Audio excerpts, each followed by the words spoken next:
Salaužot Jēzus sirdi. Kad Jēzus staigāja pa zemi, viņš bija pilnībā dievs un pilnībā cilvēks. Cilvēks, kuru mācekļi redzēja paceļamies debesīs, bija tas pats Jēzus, ar kuru viņi kopā bija staigājuši, ēduši, no kura bija mācījušies. Tas pats cilvēks, kurš viņiem bija mazgājis kājas. Un viņš tika pacelts debesīs tajā pašā ķermenī, kurā viņš uzlika rokas slimajiem un turēja mazus bērniņus. Kad Jēzus tika pacelts debesīs, viņš neizgaisa garā, nē, viņš bija tāds pats kā jūs un es. Viņam bija cilvēka ķermenis, seja, mati, augums, acis, zobi, rokas, kājas, pirksti, viņam bija miesa un kauli. Un viņa rokās un sānā bija redzamas rētas. Kājās arī droši vien. Pēc tam, kad viņš tika pacelts debesīs, divi eņģeļi mācekļiem sacīja: šis Jēzus, kas uzņemts prom no jums debesīs, nāks tāpat, kā jūs viņu esat redzējuši debesīs aizejam.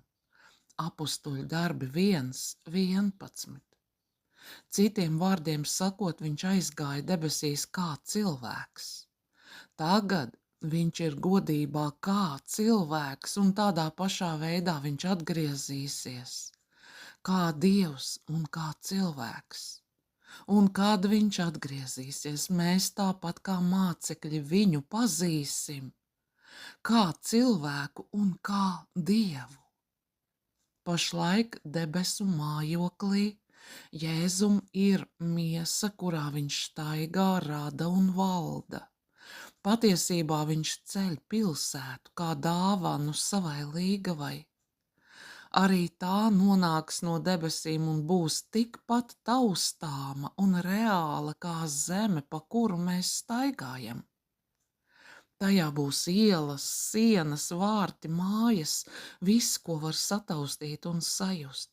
Un tā būs darināta no mūžīgās vielas. Kad mēs nokļūsim godībā, mēs ap sevi redzēsim neiedomājamu gaismu, bet neviens eņģelis nesaka, Jēzus ir tikai gars, viņš ir gaisma, ko redzat sev visapkārt. Nē, mēs redzēsim viņu vaigu vaigā. Mēs viņu aizskarsim, apskausim, runāsimies ar viņu.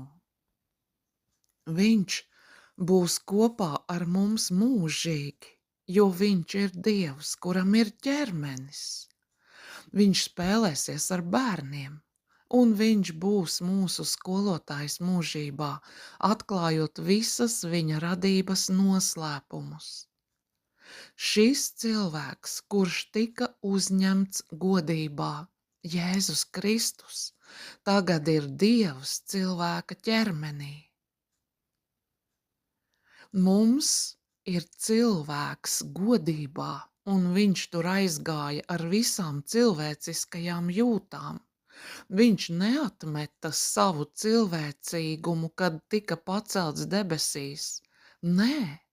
Viņš vēl ar vienu ir cilvēks ar dziļām jūtām, kuru aizkustina mūsu jūtas un vājums. Viņš vēl ar vienu smejas, skumst, priecājas, dzied un raud. Jūs varbūt teiksiet: Jēzus droši vien nevar raudāt debesīs. Jūs nevarat salauzt Dieva sirdi, tas nav iespējams. Bet Jēzus raudāja, kad viņš bija šeit uz zemes, un tagad mūžībā viņš ir tas pats Jēzus, kurš noraudzījās uz Jeruzālemi un kura sirds lūza. Viņš raudāja. Un pienācis tuvu, viņš pilsētu ieraudzījis, raudāja par viņu un sacīja: kaut jau tu arī dzan atzītu, un šinī pašā laikā apdomātu, kas tev pie miera vajadzīgs. Bet nu tas vēl ir apslēpts tavām acīm. Lūkas 19, 41, 42. Balss, kuru Sauls dzirdēja uz Damaskas ceļa, bija Jēzus balss, kas skanēja no godības. Un tas, ko Jēzus teica, pierādīja, ka viņu saviļņo viss, ko mēs runājam vai darām. Saul, Saul, kāpēc tu mani vajā? Apustuļu darbi 9:4. Viņš teica Saulam, tu mani sāpini. Es jūtu tavu naidu, es jūtu visu to kristiešu sāpes, kurus tu vajā. Tu vajā mani. Jēzus atklāja sevi Saulam kā cilvēku, kuru vajā cits cilvēks. Pāvils vēlāk teica jūdiem, bet es atbildēju, kas tu esi, kungs? Viņš uz mani sacīja, es esmu Jēzus, Nācarietis, ko tu vajā? Apustuļu darbi 22:8. Jēzus Pāvilam sevi atklāja kā kungu, kungu un ķēniņu, ķēniņu, bet arī kā Nācarieti. Citiem vārdiem sakot, es esmu tas pats cilvēks, kurš sludināja tavā tautā. Mans tēvs Jāzeps uzcēla māju Galilejā. Tu zini visu par maniem brīnumiem. Jēzus runāja no debesīm ar Saulu kā cilvēks. Viņš uzsvēra savu cilvēcīgumu, jeb cilvēciskumu. Mīļie, Jēzus vēl ar vienu jūt pat tagad godībā. Un viņš vēl joprojām tiek sāpināts, un viņa sirds vēl aizvien tiek lausta. To dara viņa paša bērni. Un ja viņam tad jautās, kas tās tev par rētām uz tavām krūtīm, tad viņš atbildēs, tā mani sasita kādā kautiņā manu draugu namā. Cakarijas 13:6. Tiešām vēstule ebrejiem mūs brīdina par kristiešiem, kuri atkritīs, pēdiņās atkritīs no Jēzus. Tie ir cilvēki, kuri kādreiz bija apgaismoti un baudījuši Dieva dāvanas un kļuvuši svētā gara dalībnieki. Ebrejiem 6:4. Viņi baudīja tā kunga labo vārdu un nākošās pasaules spēkus, bet tagad tie sev Dieva dēlu sit krustā un liek smieklā. 6. pants. Ebrejiem 6. nodaļā. Ļaujiet man pastāstīt, kā notiek smieklā likšana. Pēdiņās smieklā likšana. Dažas nedēļas atpakaļ es novēroju, kā kāda meitene iznāca no Hannas nama, kas ir mūsu apgādībā esošais patvērums sievietēm, kurām dzīvē ir sarežģījumi. Nesdama savus čemodānus. Viņa bija atkāpusies no sava kunga un atgriezusies pie sava grēka. Viņa bija tikusi izglābta un saņēmusi viņa žēlastības apliecinājumu, bet tagad viņa to visu atraidīja, liekot Jēzu atklātā izsmieklā. Jo ilgāk jūs esat pazinuši to kungu, jo ilgāk jūs esat baudījuši viņa žēlastību un piedošanu, jo lielāku izsmieklu jūs sagādājat Jēzum. Jūs sakāt pasaulē, es izbaudīju Jēzus doto mieru un prieku. Es zināju, kā ir tad, kad grēks un nosodījums ir aizgājis. Es baudīju svētā gara klātbūtni, manas acis bija atvērtas, es sapratu Bībeles patiesības. Es piedzīvoju mīlestību un sadraudzību, kādu nekad agrāk nebiju izjutis. Es izpratu Jēzus krusta upuri, bet Neskatoties uz visu to, Jēzus nespēja mani apmierināt. Tas, ko man Sātans pašlaik dod, ir daudzkārt lielāks par to, ko Jēzus man jebkad ir piedāvājis. Es pamēģināju Jēzu, bet viņš mani neapmierina. Viņš nespēja mani pilnībā piepildīt. Es meklēju vēl kaut ko. Šī ir liecība par atklātu izsmieklu. Rezultātā tādi cilvēki saka, krusta nāve bija veltīga. Sit viņu krustā atkal un atkal un atkal. Ļaujiet, lai viņš tur karājas. Viņš nedeva man to, ko es meklēju.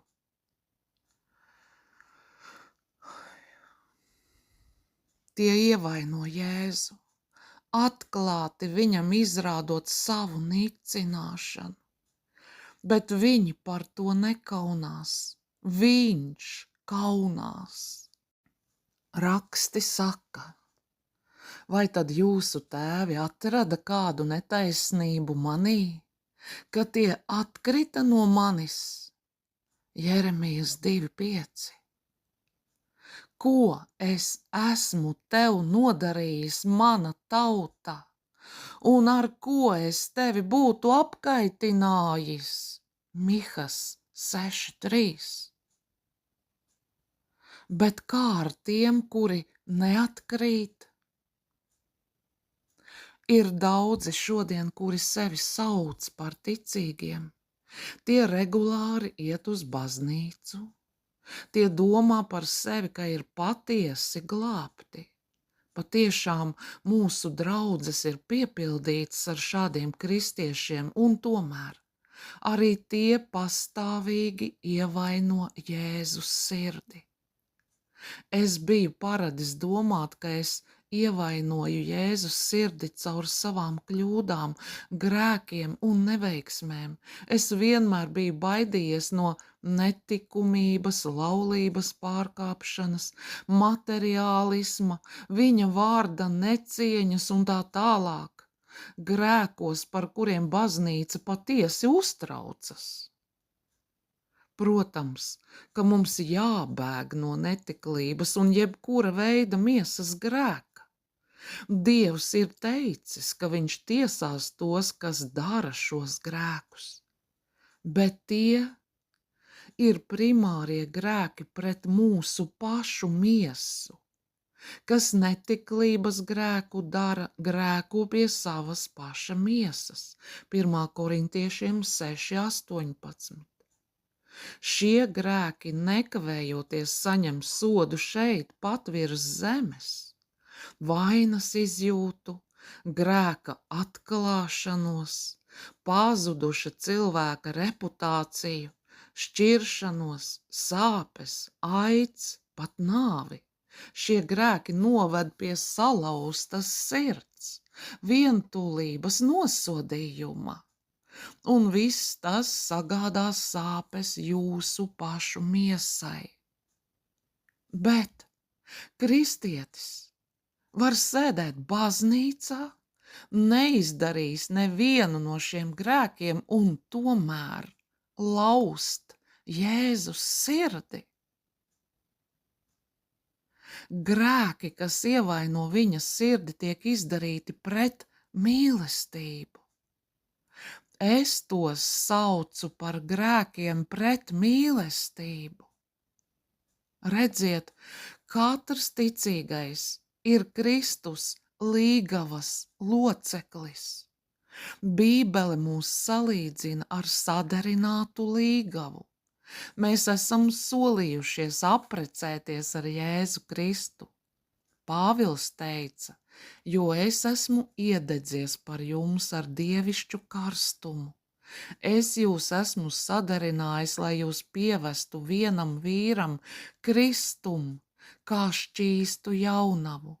2. Korintiešiem 11:2. Jūs esat sadarināti, apsolīti un saistīti pie viena vīra, Kristus. jo tavs laulāts vīrs ir tavs radītājs. Tas kungs Cebauts ir viņa vārds. Jesajas 54:5. Šī brīnišķīgā sadarināšanās būs piepildīta godībā.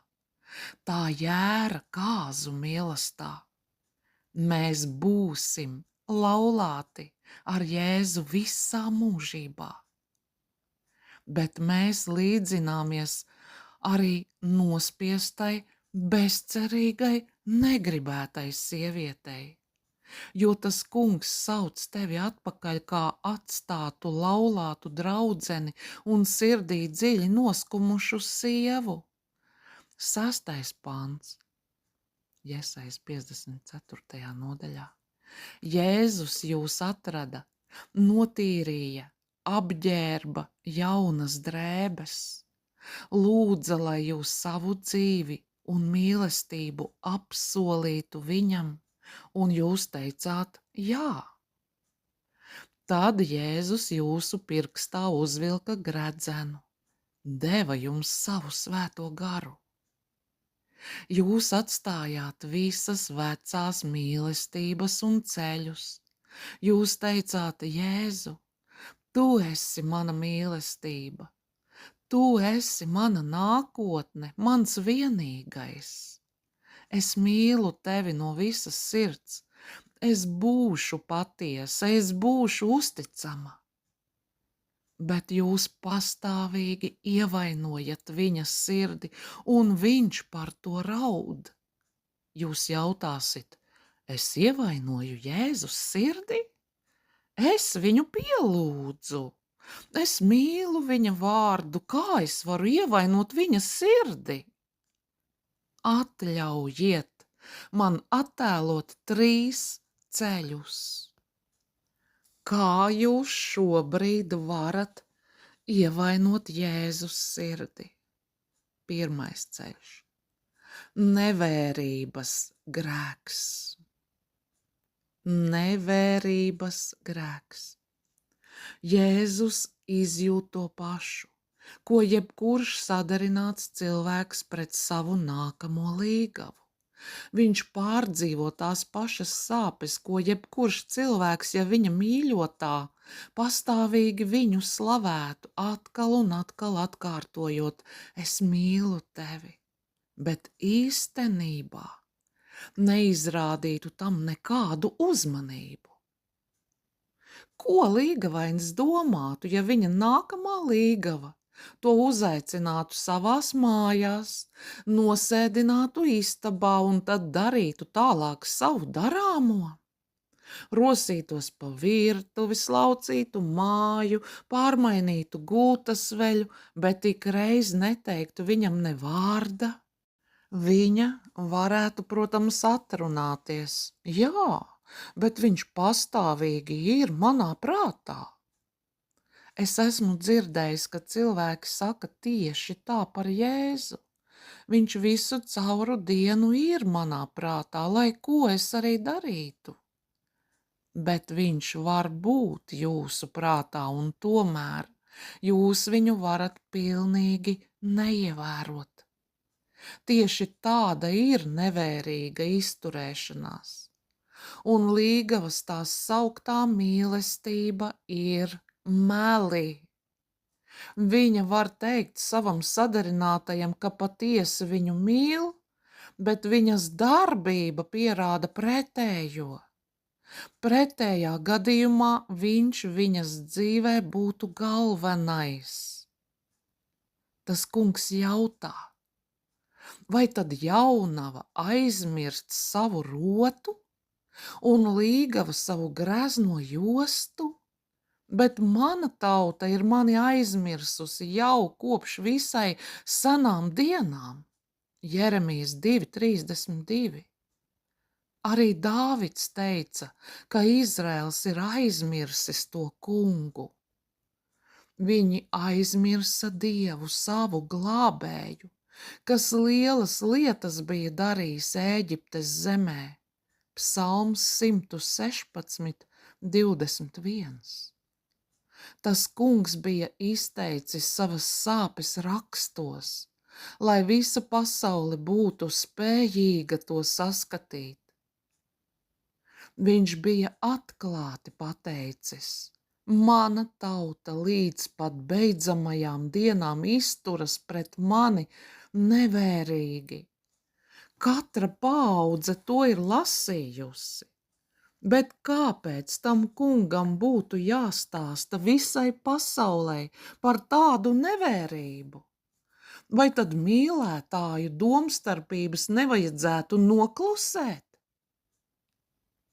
Nē, viņš grib, lai mēs zinātu, cik ļoti viņš ir sāpināts. Viņš to saka visai pasaulē, jo viņa sirds mūsu izturēšanās dēļ ir salauzta. Teiksim, jūs esat sadarināta jauna sieviete un jūs ar savu nākamo vīru ejat uz baznīcu. Jūs turat viņa roku savējā un visiem stāstiet: mēs precēsimies, es mīlu viņu, viņš ir brīnišķīgs. Bet līdz ko jūs esat aiz durvīm, jūs nesakāt viņam vairs ne vārda. Jūs ejat un klusējat. Dabīgi, ka viņš jums teiks: kas tas bija tur baznīcā? Vai tā bija liekulība vai izrāde? Kur tagad palikusi mūsu tuvība? Kur ir tā mīlestība, kuru tu man tur izrādīji? Es negribu tādu līgavu, kura publiski slavina manu tikumu, mīļi skatās man acīs un stāsta, cik dārgs es esmu, bet tad vēlāk kļūst augsta un negrib savu labāko laiku vairs pavadīt ar mani kopā. Viņa uztver mani kā kaut ko parastu, pašu par sevi saprotamu. Tā nav patiesa mīlestība. Mīļie, ja jūs neveltāt tik dienas Jēzum savu labāko laiku, ja jūs nepavadāt laiku kopā ar viņu lūgšanā vai meklējot viņa vārdu, jūs viņu nemīlat. Jūs melojat un liekuļojat, un jūs ievainojat viņa sirdi. Nesen man bija grūts laiks, man bija vajadzīgs vārds no tā kunga šim vēstījumam. Es vairākas dienas stundām ilgi lūdzu, bet tā arī neko nesaņēmu. Ja kaut kas traucēja mani sadzirdēt viņa balsi, es lūdzu tam kungam man to atklāt. Dažas dienas vēlāk beidzot nāca atbilde par manu vēstījumu: salauztā Jēzus sirds. Es biju tik pateicīgs, bet nodomāju: kungs, kāpēc man bija jāgaida 3 dienas? Tu man to varēji pateikt jau pirmajā lūgšanas stundā. Es biju iesācis 4 dažādus tematus, bet neviens no tiem pēdiņās nerunāja uz manu sirdi. Tas kungs atbildēja: jā, Dēvid, es varēju tev dot šo vēstījumu jau agrāk, bet es vienkārši gaidīju, jo biju noilgojies pēc tavas sadraudzības. Es gribēju būt kopā ar tevi, jo tu man esi dārgs. Ja es būtu tev iedevis šo vēstījumu jau pirmajā stundā, tu būtu aizskrējis pie savām grāmatām, un mums nebūtu bijis šis laiks. Tev vajadzēja šīs stundas atrasties tuvu man.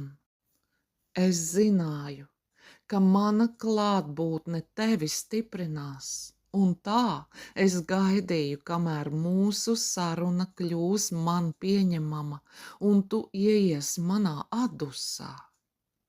Ja jūs par kaut ko esat lūguši un neesat saņēmuši atbildi, tas kungs varbūt saka jums šādus vārdus: nāc šurp un paliec mierīgs.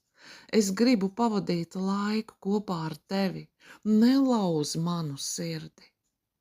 Mums ir pietiekoši laika draugiem, telefona sarunām, svētkiem, darbiem, ēst gatavošanai, bet mēs salaužam Jēzus sirdi, jo mums pēc visa tā vairs neatliek laika viņam.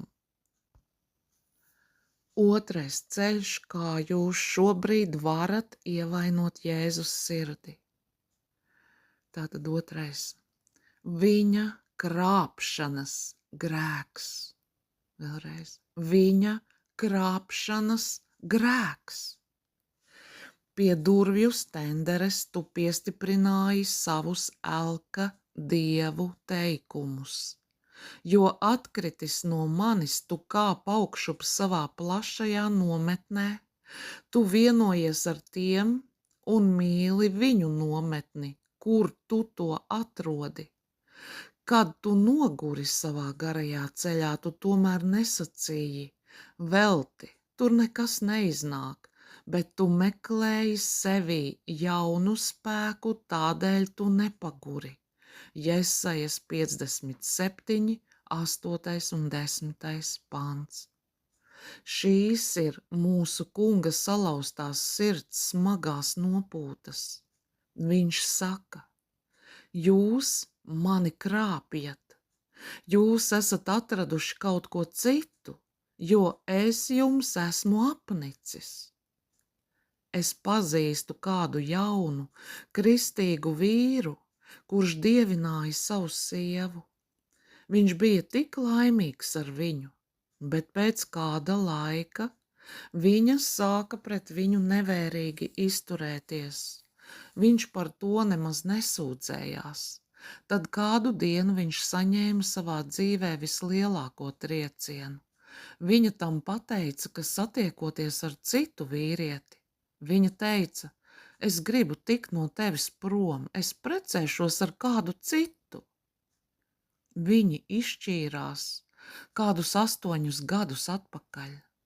Pirms dažiem gadiem šī jaunā cilvēka dzīvē ienāca kāda jauka kristīga sieviete, un tagad viņš satiekas ar šo sievieti, kura viņu ļoti mīl un gribētu ar viņu apprecēties, bet viņš vēl joprojām mīl savu sievu un cer, ka viņa atgriezīsies.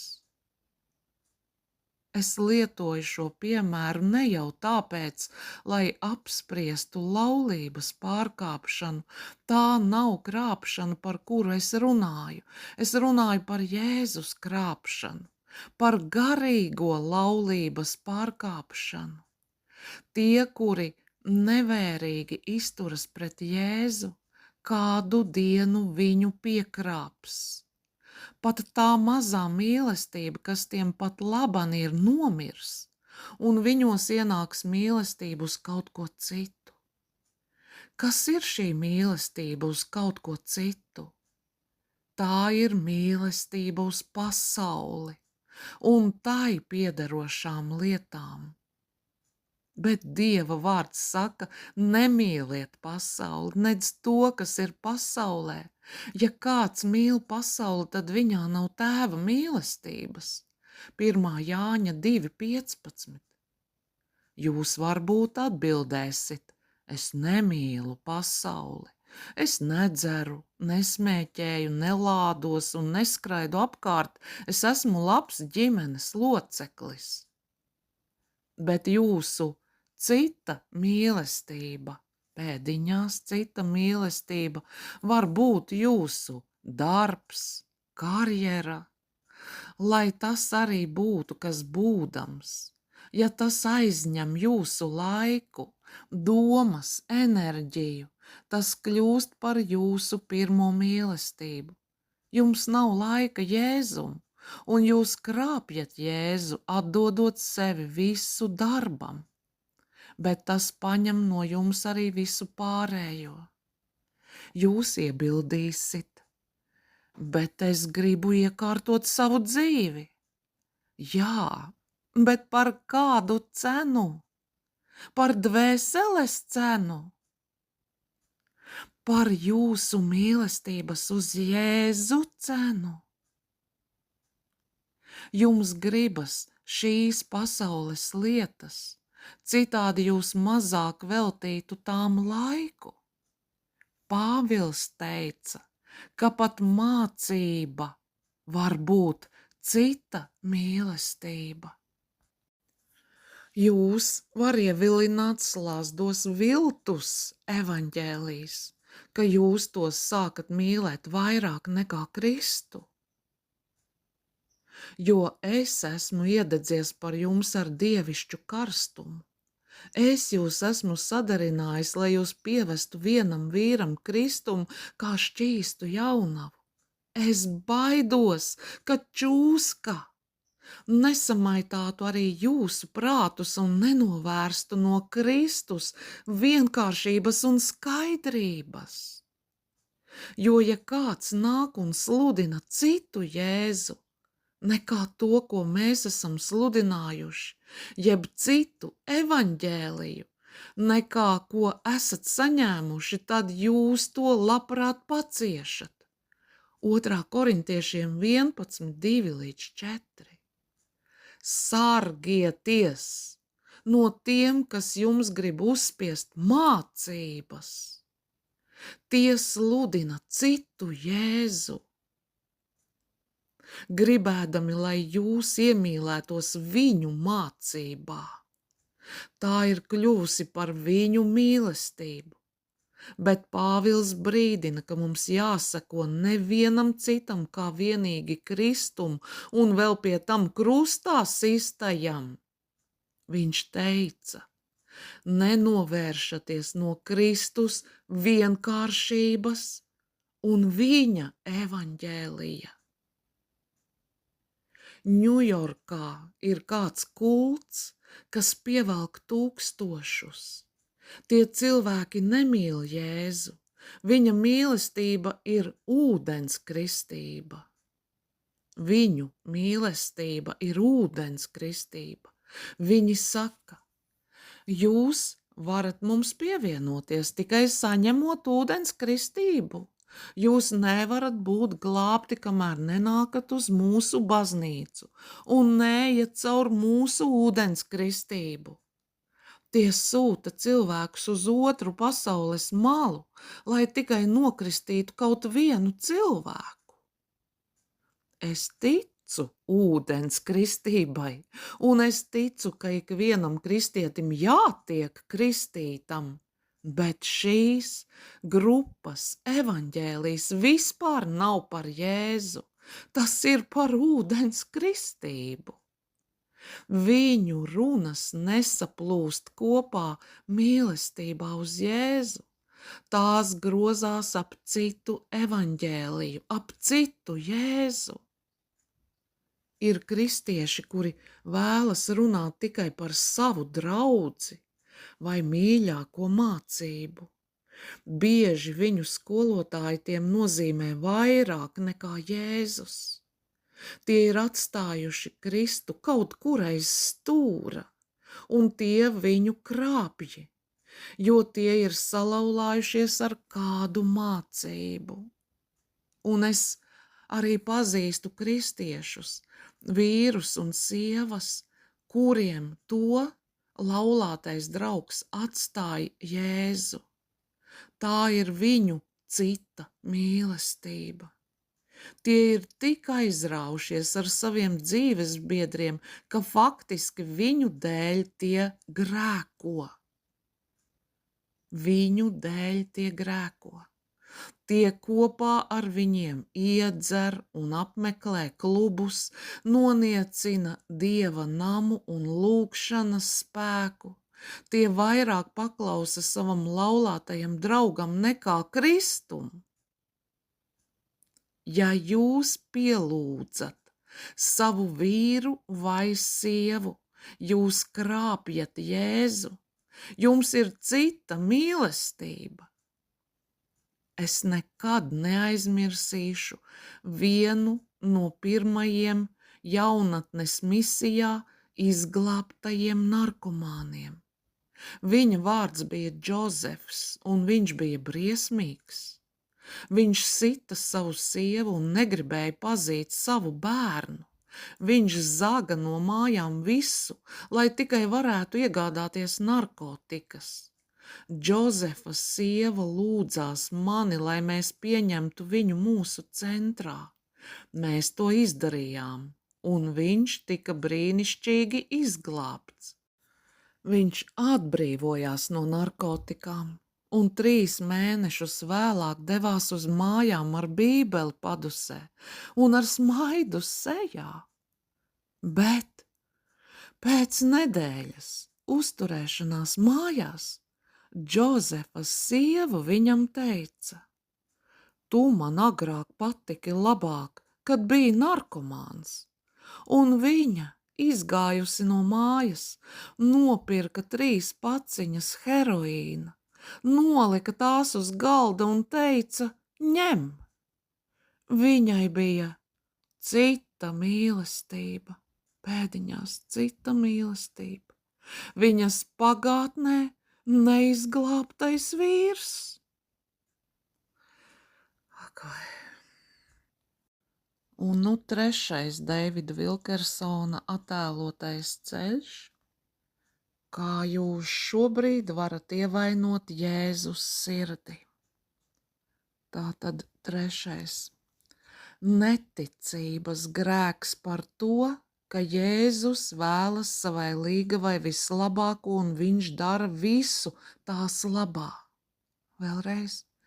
Neticības grēks par to, ka Jēzus vēlas savai līgavai vislabāko un viņš dara visu tās labā. Kā gan tas salauž Jēzus sirdi, ka mēs šaubāmies par Jēzus spēju un viņa vēlēšanos darīt mūsu labā to, kas ir vislabākais? Bībele mums skaidri stāsta, kā tas kungs brīnišķīgi, pat pedantiski rūpējas par Ruti. Rute apliecināja savu mīlestību uz Dievu Jehovu. Viņa savai vīra mātei teica: Tava tauta būs mana tauta, un tavs dievs būs mans dievs. Rutes grāmata 1.16. Dievs mīlēja Ruti, un viņš atvēra viņai visas durvis. Viņa bija nabadzīga, un tādēļ tai vajadzēja iet tīrumā, lasīt vārpas. Bet raksti saka, viņai gadījās nokļūt tīruma daļā, kas piederēja Boāsam. Rutes 2.3. Nav iespējams, ka tā tas varēja gadīties, pēdiņās gadīties. Tas bija tas kungs, kurš darīja visu iespējamo un neiespējamo Rutes labā. Rute vienkārši mīlēja to kungu. Viņa lika visu savu paļāvību uz viņu, un Dievs viņai sagatavoja ļoti bagātu cilvēku, kuram bija jākļūst par viņas vīru. Boās redzēja Ruti uz lauka un tūlīt pamanīja, viņa atšķiras no citām, patiesi atšķiras. Viņa sirds bija sagūstīta. Kas par mīlas stāstu un kas par neiedomājamiem apstākļiem, kuri tam lika piepildīties. Rute apprecēja šo dievbijīgo cilvēku, un ja Dievs to varēja izdarīt Rutes labā, vai viņš katrā ziņā nedarīs labu savai paša līgavai? Mums ir kāds ar lielo burtu kāds, kurš ir daudzkārt bagātāks un varenāks par Boāsu. Viņam pieder lopi uz 1000 pakalniem.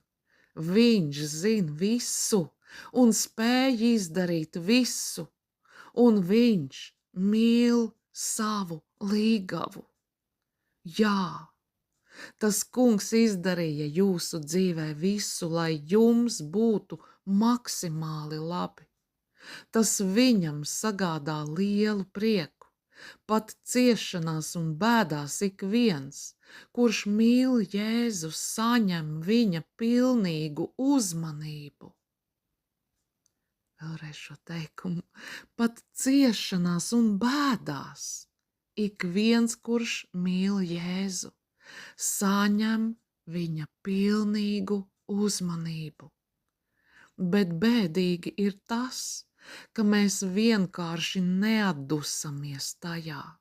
Mēs šaubāmies, vai viņš vienmēr ir darbā, veikdams visas lietas mūsu labā. Mēs skatāmies uz apstākļiem, kas mums ir apkārt, bet neredzam viņa darbošanos. Mīļie, nav nekas, kas spēj sāpināt viņa sirdi vēl vairāk. Pāvils aprakstīja Kristus līgavu kā cienīgu, bez traipa, bez krunkas vai cita tamlīdzīga trūkuma. Efeziešiem 5:27. Krunka šeit nozīmē grumba, saraukta piere. Tas runā par uztraukumu, raizēm. Un Pāvils saka, ka Jēzus līgavai sejā nebūs raižu grumbas. Kristus līgava atdusas viņa mīlestībā. Viņa ir pārliecināta, ka viņš zin, kur viņa atrodas, kā viņa jūtas, kas ar viņu notiek, kas priekš viņas ir vislabāk. Un viņa mīlestība dod tai mieru. Un viņa mīlestība dod tai mieru. Viņa zin, ka viņš nepieļaus, ka viņa tiktu atrauta no viņa vai citādi sāpināta. Viņš gādā par viņu, jo viņš ir teicis, viņa ir mana. Tā Jēzus pat laban saka par jums, tu esi mana, un tu vari paļauties, ka es tavā labā darīšu visu. Mīļais svētais, vai tu izturies nevērīgi pret Jēzu? Vai tu sāpini viņa sirdi caur to, ka tev neatrodas laika viņam tavā dzīvē? Vai arī tu neusticies viņam, jo neredzi, kā viņš tavā labā darbojas? Lūdz šo lūgšanu no visas sirds. Kungs, piedod man, padari šo vēstījumu man reālu, lai tavs vārds tā iespiežas manā sirdī, ka tad, kad es pabeigšu to lasīt, es neaizmirstu tavu lielo mīlestību uz mani. Jēzu, es negribu vairs izturēties pret tevi nevērīgi. Es negribu vairs tevi krāpt, un es negribu uztraukties un raizēties. Es negribu, ka kāda krunka apkaunotu tavu līgavu. Es ticu, ka tu rūpējies par mani, ka tu gādāsi par mani, jo es esmu sadarināta ar tevi. Āmen!